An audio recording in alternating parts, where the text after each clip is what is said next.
यही आगाज है मेरा, यही अंजाम होना चाहिए। यही आगाज है मेरा, यही अंजाम होना चाहिए।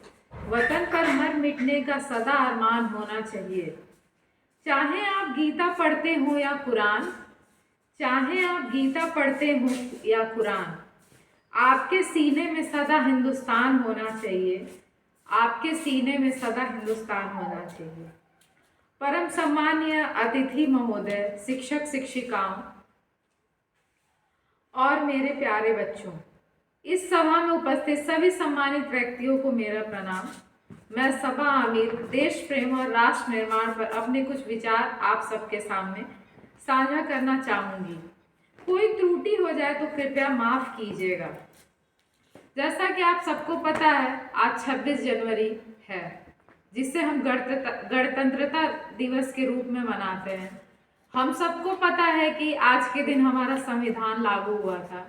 26 जनवरी 1950 को हमारे देश में संविधान लागू किया गया, जिसके शुभचिंतक रचयिता हमारे डॉक्टर भीमराव अम्बेडकर जी थे। उन्होंने संविधान लिखने को लगभग 2 साल 18 महीने 11 दिन लगाए। उसके बाद ये संविधान हमारा लागू हुआ।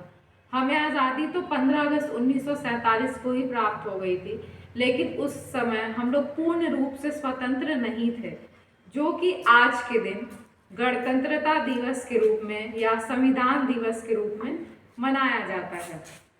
आज हम जानेंगे कि आज़ादी क्या होती है और आज़ादी का असली मतलब क्या होता है। आज़ादी का असली मतलब वही बता सकता है या वही समझ सकता है जिसने कभी गुलामी की हो।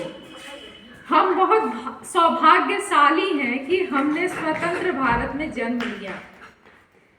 यूं तो आज़ादी की लौ 1857 में ही जल चुकी थी, जो वर्षाल बनकर 1947 में हमारे देश को आज़ाद कराई। पहले हमारे भारत देश में बलिदान लोगों ने खुशी खुशी दिए।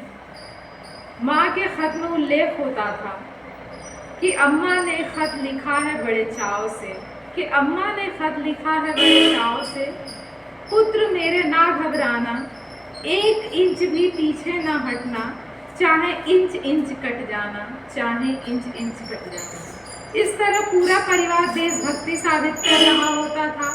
तब देश बलिदान मांगता था, तब देश लड़ जाने को कहता था, मिट जाने को कहता था, मर जाने को कहता था, फांसी चढ़ जाने को कहता था। किंतु आज देश लड़ जाने को नहीं कहता। आज देश न मरने को कहता है, न मिटने को कहता है, न फांसी चढ़ने को कहता है। बल्कि मेरे विचारों में यदि कोई व्यक्ति अपना काम पूरी ईमानदारी, पूरी मेहनत, पूरी लगन से करे तो वही सबसे बड़ा देश है। मैं नहीं मानती कि फेसबुक, व्हाट्सएप की डीपी को 3 रंगों में रंगना ही देशभक्ति होती है और साल में 2 बार हाथ में तिरंगा लहरा लेना ही देशभक्ति होती है। मैं पूछना चाहूँगी उन लोगों से कि फुटपाथ पे रहने वाले ट्रैफिक के छाँव में, नंगे पाँव में जब तिरंगा हाथ में बेच रहा होता है तो क्या उसे आप देशभक्ति कहेंगे? नहीं, ये उसके पेट की भूख की शक्ति है जो उसे यह काम करने पर मजबूर करती है। क्योंकि ना हम मस्जिद को जानते हैं, ना शिवालों को जानते हैं, ना हम मस्जिद को जानते हैं, ना शिवालों को जानते हैं। जो पेट के भूखे होते हैं ना, वो सिर्फ भोजन के निवालों को जानते हैं, वो सिर्फ भोजन के निवालों को जानते हैं। अपने परिवार, अपने समाज और अपने देश के समर्पण का भाव है देशभक्ति। इस और हर देशद्रोही के जीवन में आने वाला तूफान है हमारी सच्ची देशभक्ति, ताकि हर देशद्रोही ये समझ सके, अगर तू परिंदा है तो ये आसमान तेरा है, अगर तू परिंदा है तो ये आसमान तेरा है, अगर तू दरिंदा है तो ये शमशान तेरा है।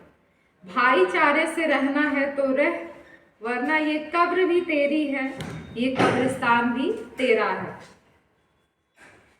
आज के समय में हमारे देश में देशद्रोही से ज्यादा देशभक्ति तब आहत होती है जब एक बेटा अपने बूढ़े माँ बाप को वृद्धा आश्रम के चौखट पर छोड़ आता है। करा उठती है वह देशभक्ति जब मुसीबत में फंसे लोगों की जान बचाने से ज्यादा हम सेल्फी लेकर अपने लाइक्स बढ़ाने में लगे होते हैं।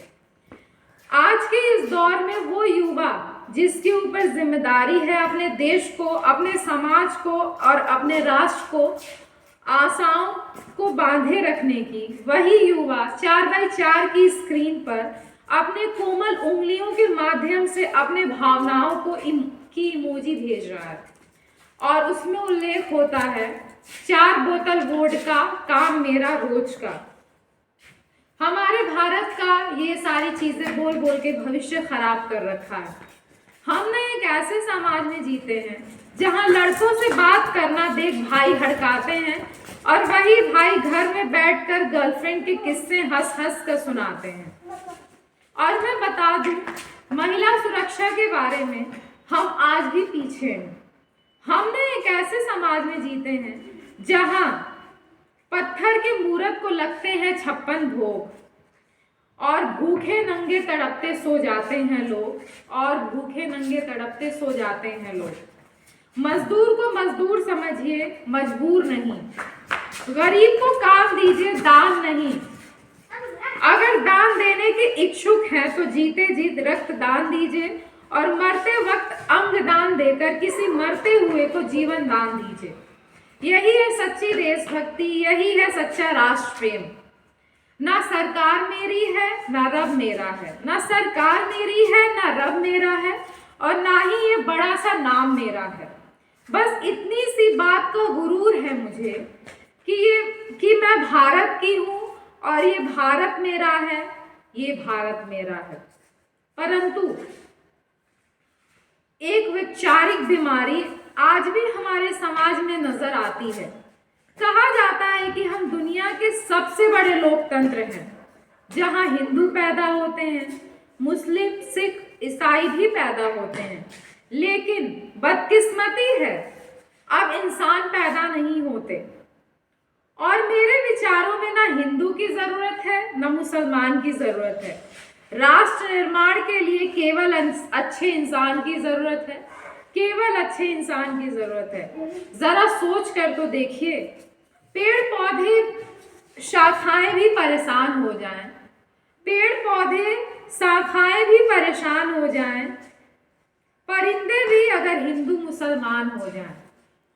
एक शैक्षिक बीमारी भी हमारे आज के समाज में मुझे नजर आती है और बड़े आश्चर्य की बात है, जिस देश ने पूरी दुनिया को तक्षशिला नालंदा देकर विश्वविद्यालय शिक्षक की बुनियाद रख दी, आज उसी संस्थाओं में 100 शैक्षिक विद्यालयों में हमारा एक विद्यालय भी खड़ा नहीं हो पाता।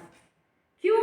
क्योंकि जहां हमारे तरफ से IIT, IIM, NIT जैसे शिक्षक संस्थान हैं, वहीं दूसरी ओर इस देश के गरीबों को बेरोजगारी की जमात में खड़ा करके उनके हाथों में सर्व शिक्षा अभियान का झुंझुना पकड़ा दिया जाता है।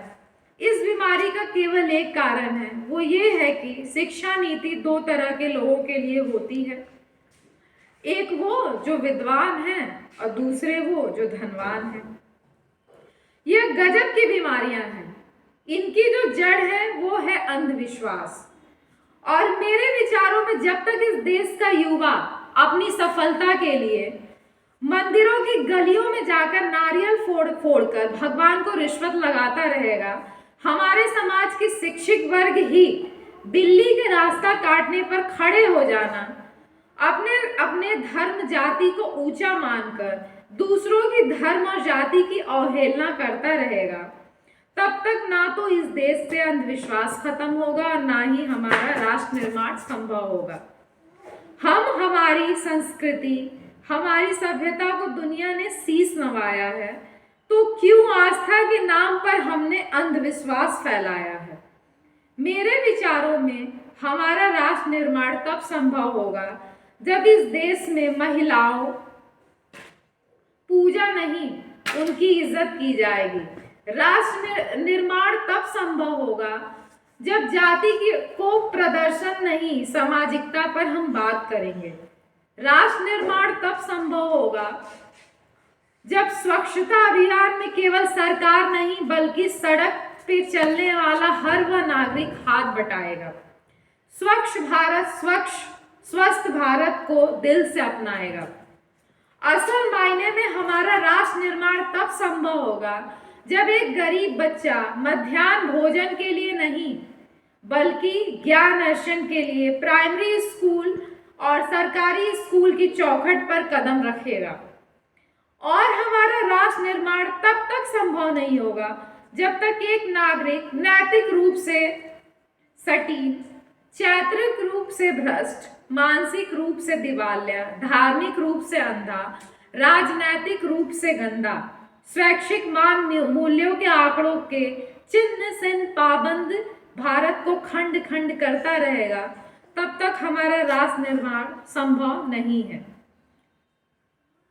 बड़ी बड़ी बातें नहीं होती, छोटी छोटी कोशिशें करनी पड़ती हैं, क्योंकि ठोकर हमें पहाड़ से नहीं पत्थरों से लगा करती हैं। I being an Indian, I being an student, I being symbol of this motherland, to be feel proud to be an Indian। और मैं सैल्यूट करना चाहूँगी सरहद तक दिन रात हमारी सुरक्षा करने वाले खड़े हर उस जवान को, इस देश के पुलिस प्रशासन एवं किसान को, और इस देश के हर उस व्यक्ति को जो अपना काम पूरी ईमानदारी, पूरी मेहनत और पूरी लगन से करते हैं, जिनके बिना राष्ट्र निर्माण की कल्पना करना भी असंभव सा लगता है। और इस मंच पर पूरी जिम्मेदारी के साथ मैं भारत की बेटी कहती हूँ कि हमारा राष्ट्र निर्माण तब तक संभव होगा हम सभी, मैं, आप सब मिलकर प्रयास करेंगे, क्योंकि हमारी देश की जिम्मेदारी नहीं है हमें आगे ले जाने की, बल्कि हमारी जिम्मेदारी है अपने देश को आगे ले जाने की, अपने राष्ट्र को आगे ले जाने की, अपने वतन को आगे ले जाने की। अंत में मैं बस यही कहना चाहूँगी, मेरा हिंदुस्तान महान है, महान था और महान रहेगा। मेरा हिंदुस्तान महान है, महान था और महान रहेगा। होगा हौसला सबके दिलों में बुलंद, तो एक दिन पाकिस्तान भी जय हिंद कहेगा, एक दिन पाकिस्तान भी जय हिंद कहेगा। पाकिस्तान ही क्यों, सारा जहां जय हिंद कहेगा, क्योंकि सारे जहां से अच्छा हिंदोसिता हमारा, सारे जहां से अच्छा हिंदोसिता हमारा, हम बुलबुले हैं इसकी, ये गुलसिता हमारा, ये गुलसिता हमारा। अंत में मैं आप सबसे निवेदन करती हूँ, आप सब आए हैं, आप सबका बहुत बहुत आभार है। कृपया हमारे सर ने आप लोगों के लिए बहुत सारी व्यवस्थाएं की हैं, भोजन की भी व्यवस्था है जिसमें आप सब भोजन करके ही जाइएगा और हमारे बच्चों को आशीर्वाद दे के जाइएगा, ताकि हमारे स्कूल के बच्चे डीएम, एसपी, जज, कलेक्टर सब कुछ बने और हमारे स्कूल का और अपने माता पिता का नाम रोशन करें। जय हिंद, जय भारत।